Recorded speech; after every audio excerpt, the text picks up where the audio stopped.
গ্রাম।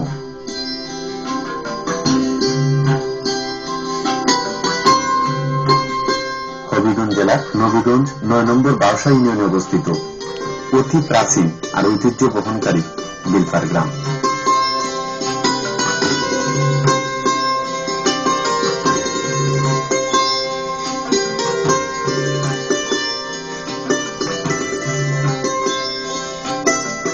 প্রিয় দর্শক, আজ আমরা ঘুরিয়ে দেখুন বিলফার গ্রামের পল্লী প্রকৃতির।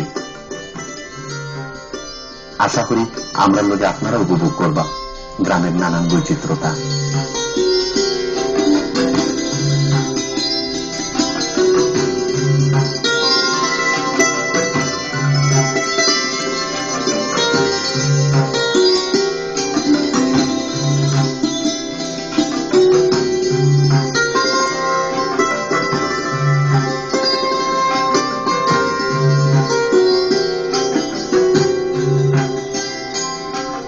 নবীগঞ্জ উপজেলা থেকে মাত্র ৮-৯ কিলোমিটার দূরে হইল বিলফার গ্রাম। বিলফার গ্রামে প্রায় ২,০০০ মানুষের বসবাস আছে আর ভোটার আছেন ১২০০ মতো। জনসংখ্যার বেশিরভাগ মানুষই তারা কৃষিভিত্তিক জীবনযাপন করেন। গ্রামের মানুষের আদি পেশা কৃষি হইল। বহুত বছর আগ থাকিও ও গ্রামের মানুষ বিদেশমুখী। ও ধারাবাহিকতায় কখন গ্রামের মাঝে বিদ্যমান আছে।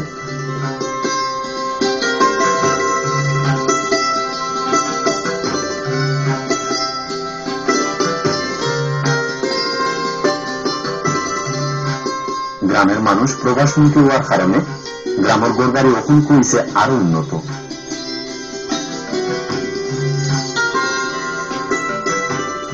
দেশের বাইরে থাকলেও নিজের গ্রামে যে তারা কতটা বেলা পায় এটা সহজে অনুমান করা যায় ওই বাড়িঘর গুলা দেখলে।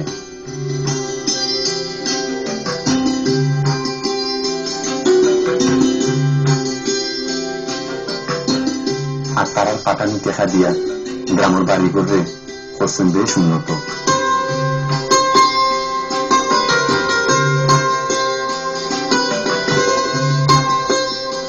জন্মমাতৃ তাকে দূরে থাকলেও নিজের গ্রামে যে তারা কতটা বেলা পায় এটা ঔষধ গোর বাড়ি এখন দেখলে সহজেই অনুমান করা যায়।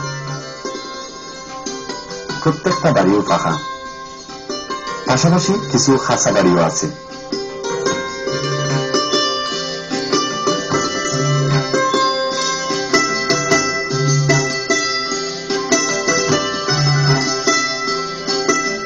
গ্রাম ঢোকার পদ্ধতি বারবার একটা প্রশ্ন আমরা মনের মাঝে উকি ঝুঁকি মারে, আর এটা হইল গ্রামটার নাম বিলফার হইল কিনা।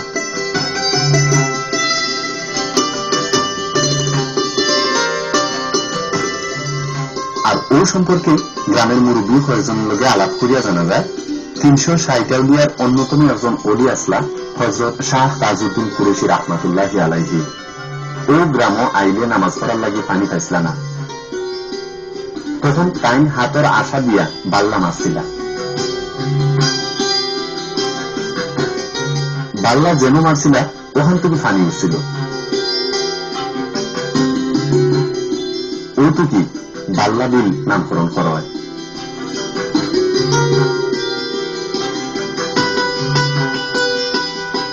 আর বাল্লা বিলের ধারে যারা বসতি স্থাপন করছিল ও গ্রামের নামকরণ করেছে গিয়া বিলফা। শাহ তাজউদ্দিন কুরেশী হলেন ৩৬০ আউলিয়ার অন্যতম একজন। উনি শাহজালালের সঙ্গে এসেছিলেন। এই এলাকায় উনারা যখন এসেছিলেন, এই এলাকাটি ছিল সিংহ রাজার অধীনে। এই এলাকায় আসার পর উনাদের পানির প্রয়োজন হয়েছিল। উনাদেরকে পানি দেওয়া হয়েছিল না বিদায় তাজউদ্দিন কুরেশী উনার হাতের যে লাঠি ছিল এই লাঠি দিয়ে উনি উড়িয়ে মারিছিলেন। যে স্থানে এই লাঠিটি পড়েছিল ওই স্থান থেকে আল্লাহর কুদরতে পানি উঠেছিল এবং পানি উঠার পর থেকে ওই বিলটির নাম হয় বাল্লা বিল এবং বিলের তীরবর্তী স্থানকে বলা হয় বিলপার। তাই এই গ্রাম বর্তমানে বিলপার নামে পরিচিত। ওই গ্রামের মানুষের জীবন জীবিকা ২ বছর আগ থেকে উন্নত আছে।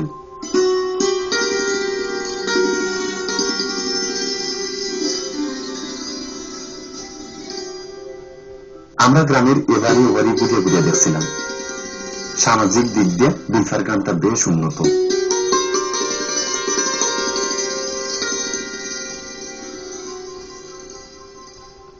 এসে অন্যের লগে মিলামিশা করিয়ে কিন্তু থাকুন।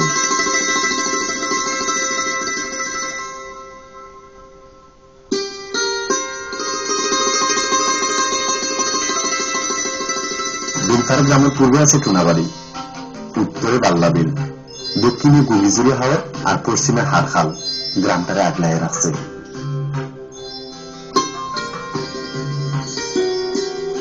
বিলফার গ্রামের মানুষের আদি পেশা হইল কৃষি কাজ, আর গ্রামের মানুষদের এখনো কৃষি নির্ভর জীবনযাপন করা এটা সঠিক প্রমাণ পাওয়া যায় ও সবুজ ধানের জমিন ও কৃষক ক্ষেত্রের ব্যস্ততা দেখিয়ে।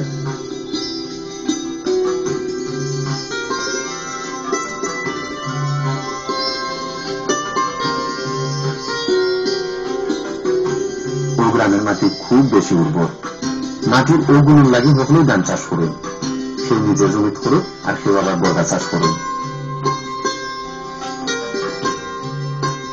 মাটির উর্বরতার লাগে বছরের দুইবারই তারা ধান গড়ে তুলতে পারেন। ধান লাগানি থেকে আরম্ভ করিয়া ধান কাটা পর্যন্ত তারা সকলেই অপেক্ষা করুন সোনার ফসলের মুখ দেখার লাগে। আর কখনোই নিজের কৃষক সকলদের সকল সার্থকতা। সোনাফলা মাটি থাকলে কৃষির মায়াকে তাকে ছাড়তে পারেননি।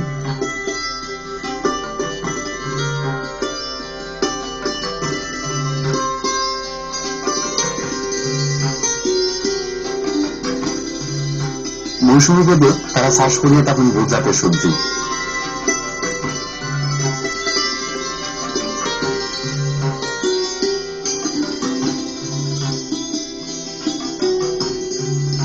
আর মৌসুমী ঔষধ ফসল গ্রামের ফের আবার রুটি রুজিরও একমাত্র উৎস হয়। কেউ কেউ আবার শখের বসেও ঔষধ সবজির চাষ করিয়া থাকেন।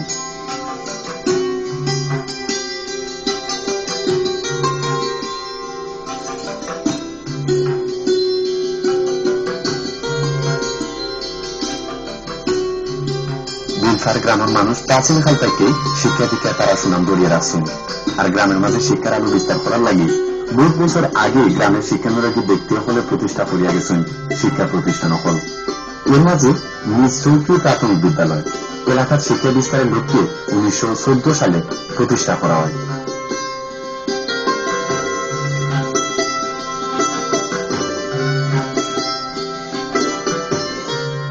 আর বিদ্যালয়টা পুনরায় নির্মাণ করা 2001 সালে।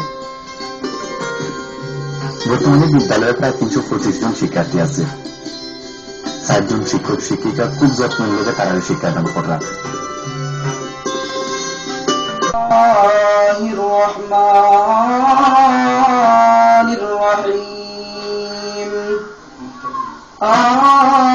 آمن الرسول بما أنزل إليه من ربه والمؤمنون كل آمن بالله وملائكته وكتبه ورسله لا نفرق بين أحد من رسله وقالوا سمعنا وأطعنا غفرانك ربنا وإليك المصير لا يكلف الله نفسا إلا وسعها لها ما كسبت।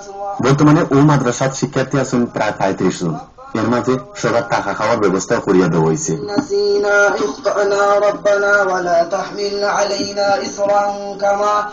তারা নিয়মিত শিক্ষাদান দিরা একজন শিক্ষক।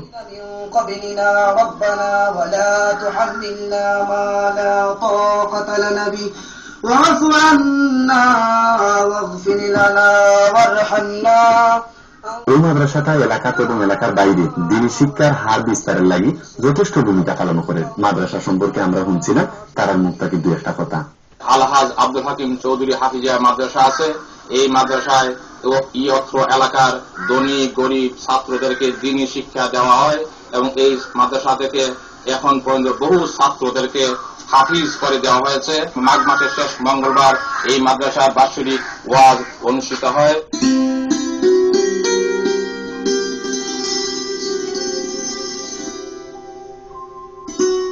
রাস্তার মধ্যে গ্রামের সুবিশাল ঈদগার অবস্থান। প্রায় 2 একর জায়গার উপর ঈদগাহটা নির্মাণ করা হয়েছে।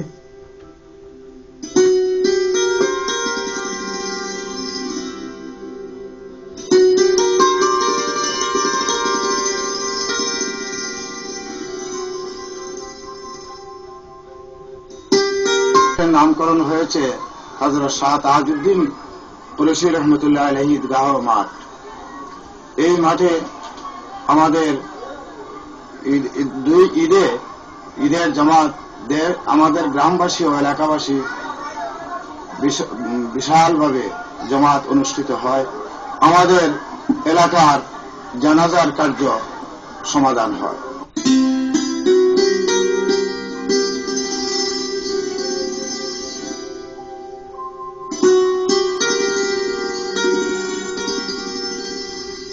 বিলফার গ্রামের কৃষি পেশার পাশাপাশি আছেন কর্মকার পেশা। প্রায় 12 থেকে 13টা কর্মকার পরিবার আছে, যারা ওই গ্রামে বহুত বছর আগ থেকে বসবাস করলা। কি লাইছুন তারা, কিরকম চলে তারা দিন শুনছিলাম তারা রুইয়াছনের কাছ থেকে। আমরা করলাম হইলে তো প্ল্যান নাই, আমরা নিয়ে ব্যবসা দেওয়ার কোনো সম্ভব নাই। অন্য ব্যবসা ছাড়া সময় করি।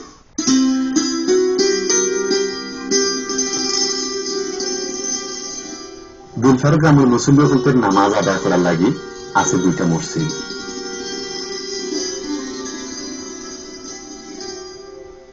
সমাজের সবচেয়ে প্রাচীন একটা মসজিদ হইল বিলফার পুরাতন জামে মসজিদ। নামাজ ছাড়াও এলাকার কোমলমতি বাচ্চারা মক্তব শিক্ষার লাগি যথেষ্ট ভূমিকা পালন করে।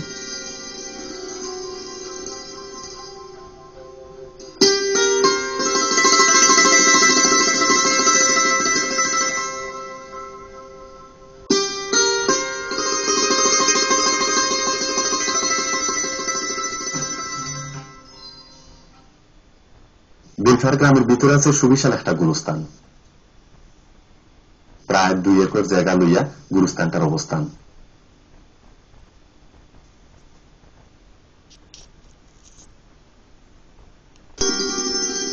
আমরা এখন আইছি বিলফার গ্রামের মাজারও।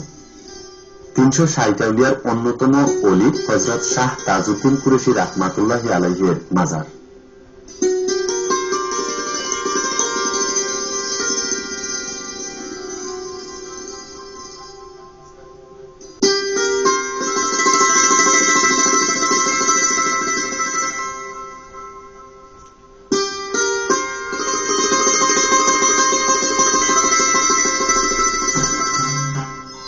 গ্রামের মানুষ ওই মাজারটাকে খুব বেশি শ্রদ্ধা করেন। বিভিন্ন রূপবালাই হইলে বিলফারে গ্রামের মানুষ কখন আইয়া বোধ জাত মানত করেন। প্রত্যেকটা বছর নির্দিষ্ট একটা তারিখে ওখানে বক্তব্য করতে উরুস উৎসব পালন করেন।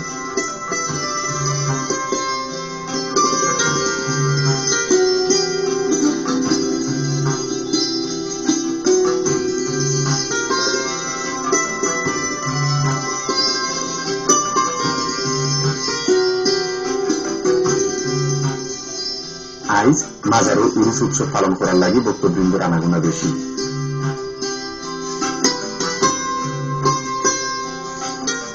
আইজ উরুস থাকায় ভক্তবৃন্দ সকলেই দোয়া দুরুদ কররা, মিলাদ মাহফিল কররা।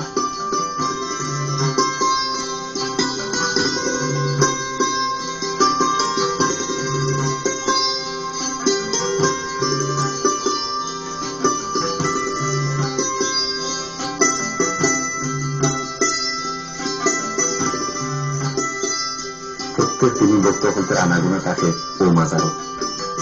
বক্তব্য মাজারের প্রাঙ্গনে আইয়ার ও মহান বলির উদ্দেশ্যে শ্রদ্ধা নিবেদন করেন। বহু ভক্তের সমাবেশ হয় তার সান্নিধ্য পাওয়ার লাগে।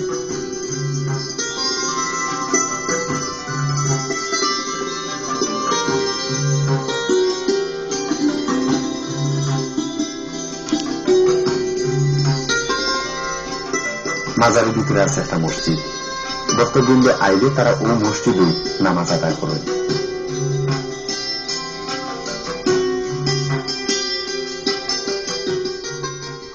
হযরত শাহ তাজউদ্দিন কুরেশি রহমতুল্লাহ আলাইহি 360 আউলিয়ার অন্যতম। তিনি চরক বিজয়ী যে 7 জন আউলিয়া ছিলেন তার মাঝে অন্যতম। হযরত শাহ তাজউদ্দিন কুরেশি রহমতুল্লাহ আলাইহি অত্র এলাকায় আসার পূর্বে এই এলাকা ছিল রাজা গৌর গোবিন্দের সীমান্ত চৌকি। সেই থেকে চৌকি পৌরনার শুরু। সীমান্ত রাজা সিংহ রাজা বসতি ছিল। এখানে হযরত শাহ তাজউদ্দিন কুরেশি রহমাতুল্লাহ আলাইহি বসতি স্থাপন করেন। এখানেই উনার ইবাদতখানা। আজকে এই মাজারের উরুস মুবারক, এখানে দেশ বিদেশের বিভিন্ন এলাকা থেকে বিভিন্ন লোক আসে, বিভিন্ন লোক বিভিন্ন মনোবাসনা নিয়ে এখানে আসে। আর আল্লাহর অশেষ মেহরবানিতে অনেক লোক এখানে উপকৃত হয়।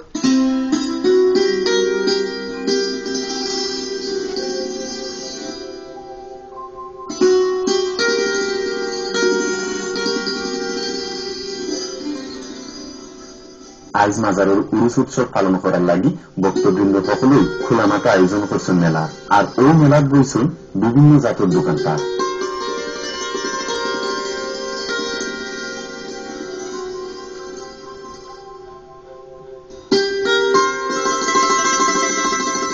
মেলা ঘুরতে ঘুরতে আমরা চোখ পড়ল বাউল গানের আসরও। আমরা শুনছিলাম তারার গান।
আমরা আইজ ইসলাম দুলতার গ্রাম দেখতে পরিচিত হইলাম ও গ্রামের লোকে, আর গ্রামের ইতিহাস আর ঐতিহ্যের লোকে।